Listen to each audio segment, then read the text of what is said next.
Mari kita siapkan hati kita. Mari kita berdoa.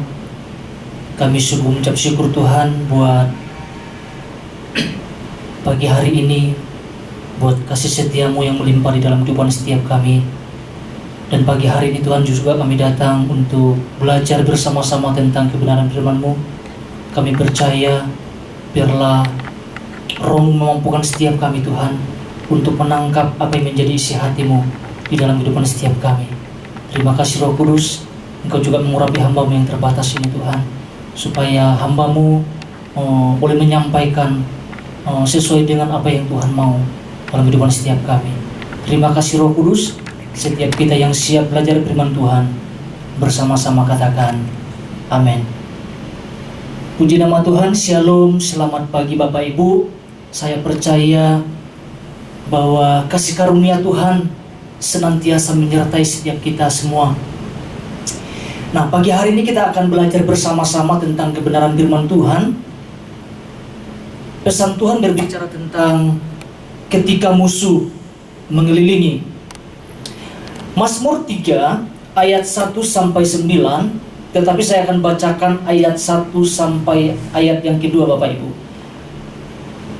Demikian firman Tuhan. Mazmur Daud ketika ia lari dari Absalom anaknya. Ya Tuhan, betapa banyaknya lawanku, banyak orang yang bangkit menyerang aku. Bapak Ibu yang terkasih di dalam nama Tuhan Yesus Kristus, saya percaya beberapa hari yang lalu kita sudah belajar tentang kebenaran firman Tuhan atau pesan Tuhan ini Bapak Ibu. Disampaikan oleh Bapak Gembala dan juga rekan-rekan yang lain tentang pesan Tuhan ini. Tetapi saya akan bacakan apa yang menjadi inti pesan Tuhan di aplikasi RDMB. Bapak Ibu boleh lihat di sana. Saya akan bacakan. Demikian dikatakan, Tuhan sedang menyatakan kondisi yang sedang terjadi hari-hari ini dan hari-hari ke depan, sekaligus mengajarkan tentang bagaimana sikap kita orang percaya dalam menghadapi keadaan dikepung musuh, tanda kutip. Hari-hari yang kita hadapi bagaikan kepungan musuh-musuh yang bersepakat menjatuhkan orang percaya.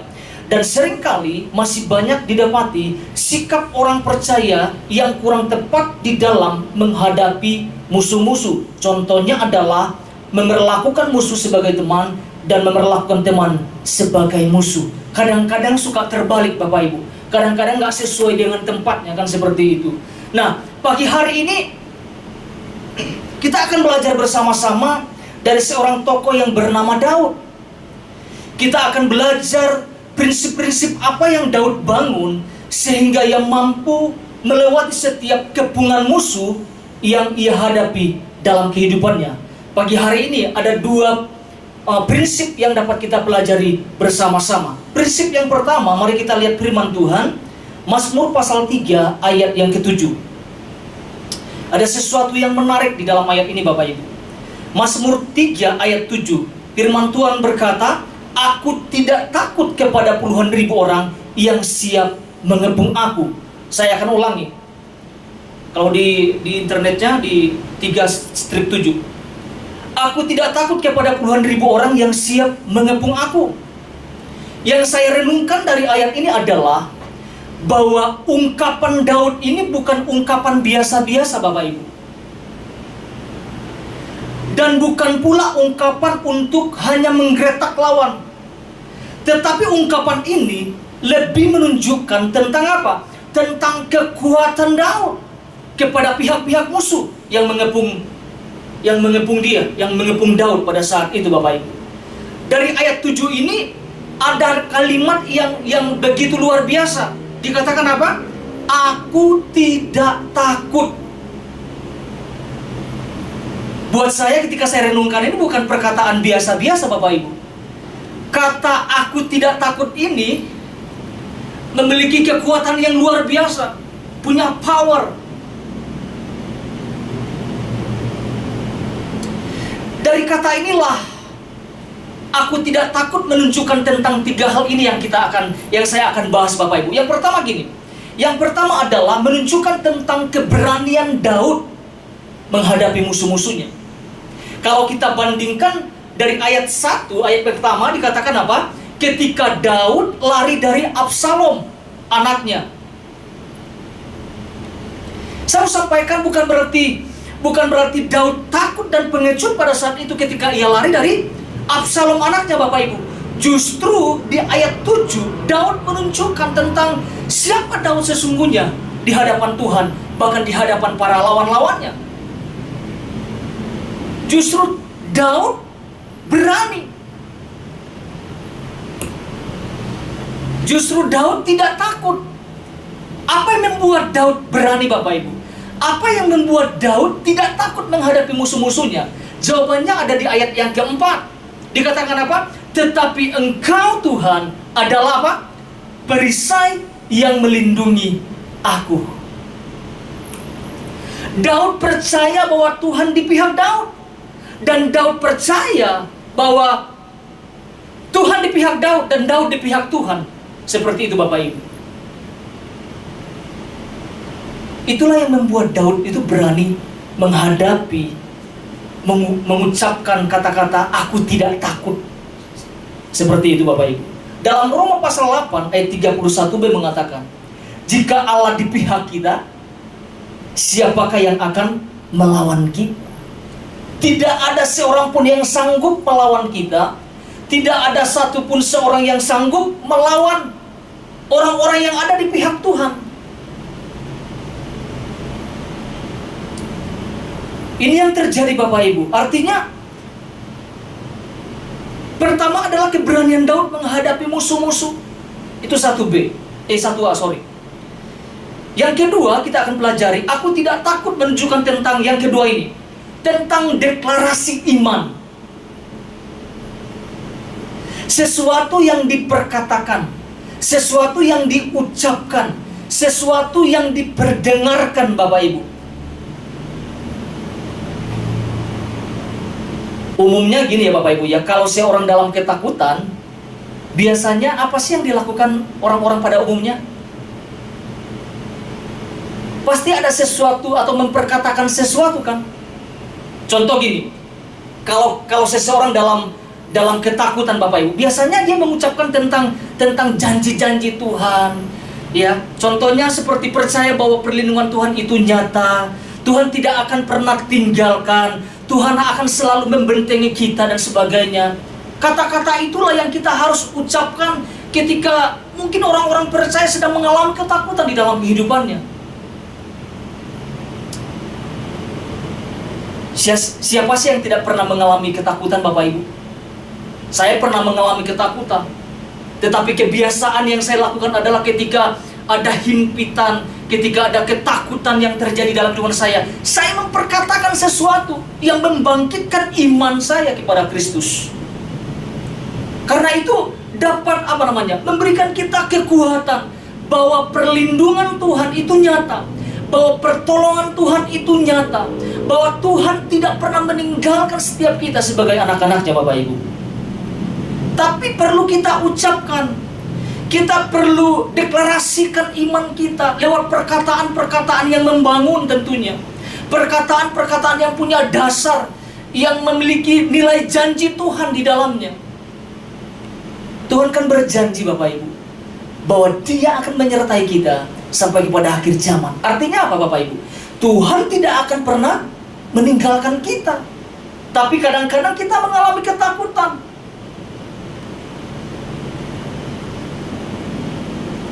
Dan ketika ketakutan itu menghimpit, kadang-kadang kita bingung melakukan sesuatu. Tetapi yang saya mau sampaikan adalah deklarasikan iman, ucapkan, diperkatakan, diperdengarkan oleh kita sendiri Bapak Ibu. Saya percaya ada kekuatan yang Tuhan nyatakan Bapak Ibu. Mari kita lihat 1 Petrus pasal 5 ayat 7-9. 1 Petrus pasal 5 ayat 7-9. Demikian firman Tuhan, serahkanlah segala kekhawatiranmu kepadanya, sebab Ia yang memelihara kamu. Sadarlah dan berjaga-jagalah.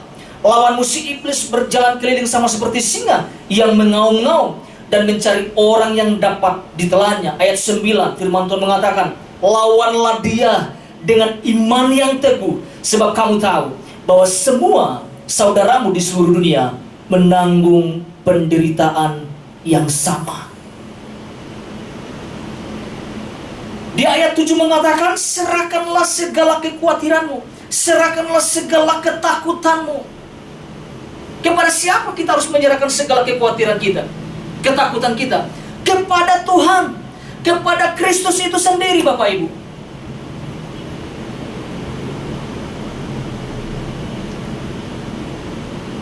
Karena pihak musuh ini tidak pernah tidur loh Bapak Ibu. Makanya di dalam firman Tuhan mengatakan, sadarlah dan berjaga-jagalah. Kadang musuh kita tidak terlihat Bapak Ibu. Oleh karena itu firman Tuhan mengatakan sadar dan berjaga-jaga. Lawanlah dia dengan iman yang teguh. Bukan iman yang lemah loh Bapak Ibu. Iman yang teguh di dalam Kristus. Yang kita belajar tentang wabah yang terjadi di seluruh dunia ini Bapak Ibu. Dikatakan apa? Seluruh dunia menanggung penderitaan yang sama. Tapi saya mau sampaikan kita di pihak Tuhan. Kita harus deklarasikan iman. Harus diucapkan, diperkatakan, diperdengarkan. Bahkan dilakukan lewat tindakan kita sebagai prajurit-prajurit Kristus. Itu adalah 1B. Yang pertama satu A adalah keberanian Daud menghadapi musuh-musuh. Yang 1B tentang deklarasi iman, diperkatakan, diucapkan, diperdengarkan. Yang 1C tentang keberpihakan kepada Tuhan. Kalau kita kembali kepada perikop Mazmur pasal 3 Bapak Ibu. Posisi Daud di sini sangat jelas. Daud berdiri di pihak Tuhan Bapak Ibu. Dari mana kita bisa melihat tentang bahwa Daud di pihak Tuhan? Lihat ungkapan yang Daud tulis ayat 2 dan ayat 9 Bapak Ibu. Dikatakan gini, ayat yang kedua. Daud datang kepada Tuhan di ayat kedua ya. Dikatakan apa? Ya Tuhan, betapa banyaknya lawanku. Seruan-seruan itu disampaikan bukan hanya diperdengarkan untuk dirinya sendiri, tetapi itu disampaikan kepada Tuhan. Ayat 9 mengatakan, ya Tuhan, datang pertolongan. Ini begitu hebat Bapak Ibu. Itu berbicara tentang keberpihakan kepada Tuhan. Kita berpihak kepada siapa? Berpihak kepada Tuhan atau berpihak kepada musuh? Kadang-kadang ketika kondisi terjepit di dalam kehidupan setiap kita, kadang-kadang kita berdiri di hadapan, maksudnya di garis musuh Bapak Ibu. Kita bukan berdiri bersama Tuhan, berpihak bersama Tuhan. Kadang-kadang kita suka berpihak kepada lawan kita sendiri. Itu kan membahayakan sekali Bapak Ibu. Jadi kita mau belajar bersama-sama tentang keberpihakan kepada Tuhan. Dalam posisi ini Daud sangat jelas Bapak Ibu. Jadi dari poin pertama ini kita dapat belajar tentang prinsip-prinsip, tentang keberanian, tentang memperkatakan iman yang diucapkan, dan tentang keberpihakan kita kepada Tuhan. Saya percaya setiap kita sebagai anak-anak Tuhan, kita berdiri di pihak Tuhan, amin. Saya percaya kita akan memilih untuk berdiri keberpihakan kepada Tuhan. Poin yang kedua. Yang kedua adalah prinsip yang kedua adalah kita mau lihat Mazmur pasal 3 ayat yang ke-8.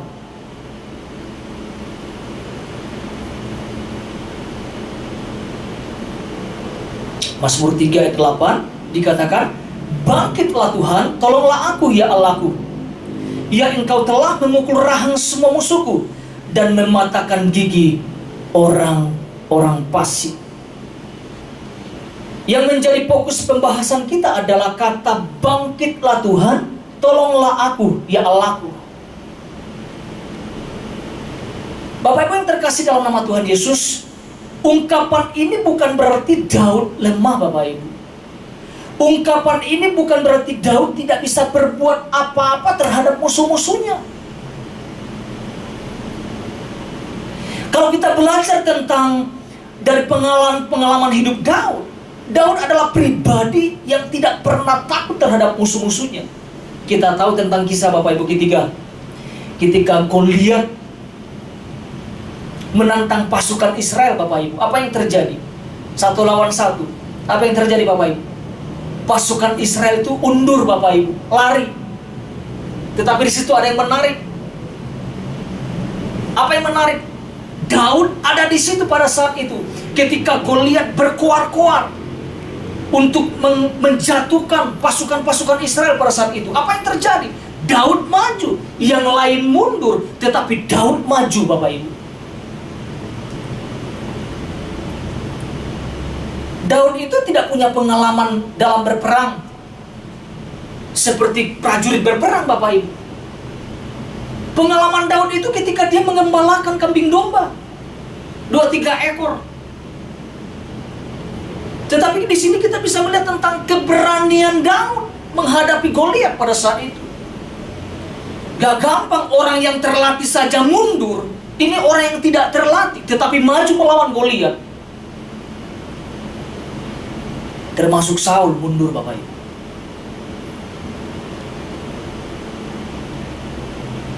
Jadi ketika Daud mengatakan, bangkitlah Tuhan, tolonglah aku ya Allahku, bukan berarti Daud tidak bisa berbuat apa-apa, Bapak Ibu. Daud tidak mau pusing harus mengumpulkan prajurit-prajuritnya untuk membela dirinya. Daud tidak lakukan itu. Apa yang Daud lakukan? Yang Daud lakukan adalah Daud lebih memilih untuk meminta pertolongan Tuhan daripada melakukan dengan caranya sendiri.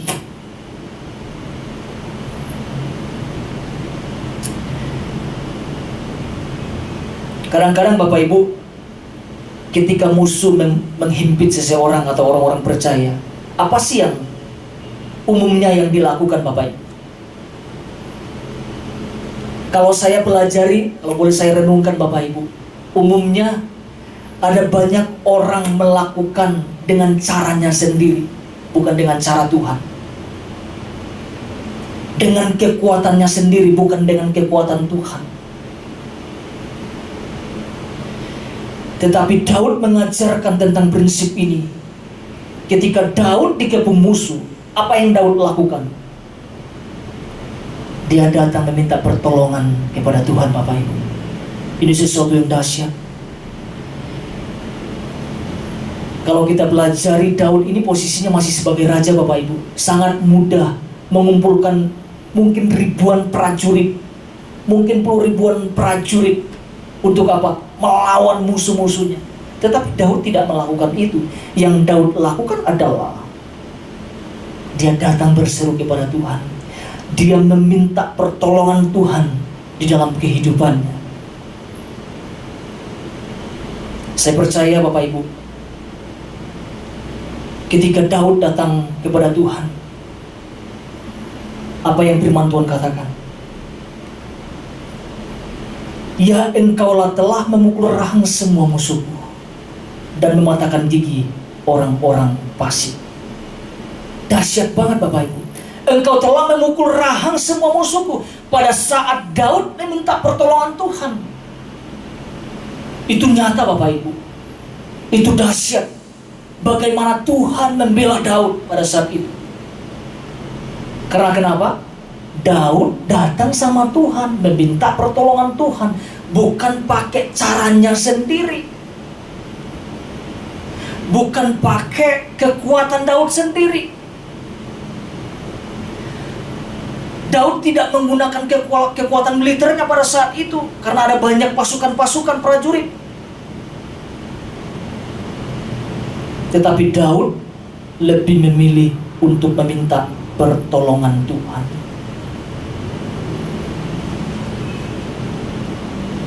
Ini yang saya mau sampaikan, Bapak Ibu.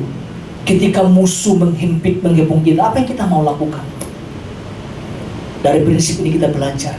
Kalau Daud datang menghadap Tuhan, meminta pertolongan Tuhan, saya mau sampaikan kepada setiap kita, apapun yang terjadi, musuh apapun, musuh sebesar apapun yang kita hadapi, satu hal yang harus kita lakukan, datang meminta pertolongan Tuhan, bukan menyelesaikan dengan cara kita sendiri.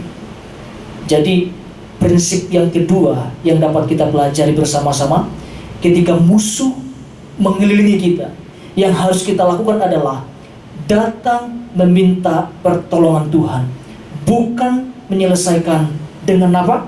Dengan kekuatan kita, bukan dengan cara kita sendiri, tetapi dengan cara Tuhan. Saya percaya ketika kita melibatkan Tuhan di dalam kehidupan setiap kita, kita akan keluar menjadi pemenang, Bapak Ibu. Siapa yang memberikan kemenangan bagi kita?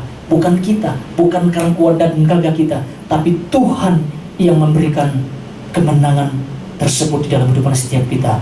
Tuhan Yesus memberkati. Mari kita berdoa. Kami sungguh bersyukur Tuhan buat firman-Mu yang Tuhan sampaikan di dalam kehidupan setiap kami. Terima kasih kalau Tuhan boleh mengajar kami tentang prinsip-prinsip ketika musuh mengelilingi kami. Kami mau belajar kepada hamba-Mu Daud Tuhan, bagaimana dia memiliki keberanian memperkatakan sesuatu dalam kehidupannya, bahkan berdiri di pihak Tuhan. Kami mau belajar Tuhan untuk menyerahkan hidup kami sepenuhnya di pihak Engkau Tuhan, di dalam kuat kuasa darah Yesus. Terima kasih Roh Kudus, terima kasih Bapa. Kami juga Tuhan mau belajar untuk ketika kami menghadapi musuh-musuh kami boleh memahami apa yang harus kami lakukan Tuhan. Kami boleh datang kepada Engkau meminta kekuatan, minta pertolongan Tuhan. Karena kami percaya kami terbatas, tetapi ketika kami menyerahkan seluruh hidup kami dalam tangan kuat kuasa darah-Mu Tuhan, kami akan mengalami kemenangan bersama dengan Engkau. Bukan karena kami Tuhan, tapi karena tentang Engkau di dalam kehidupan setiap kami. Terima kasih Roh Kudus, berkati seluruh jemaat-Mu Tuhan, berkati setiap kami Tuhan, berikan kami kekuatan, berikan kami semangat Tuhan untuk menghadapi apapun di dalam kehidupan setiap kami. Satu hal yang kami rindukan, biarlah Roh-Mu tetap ada di dalam kehidupan setiap kami. Setiap kita yang sudah diberkati bersama-sama katakan amin.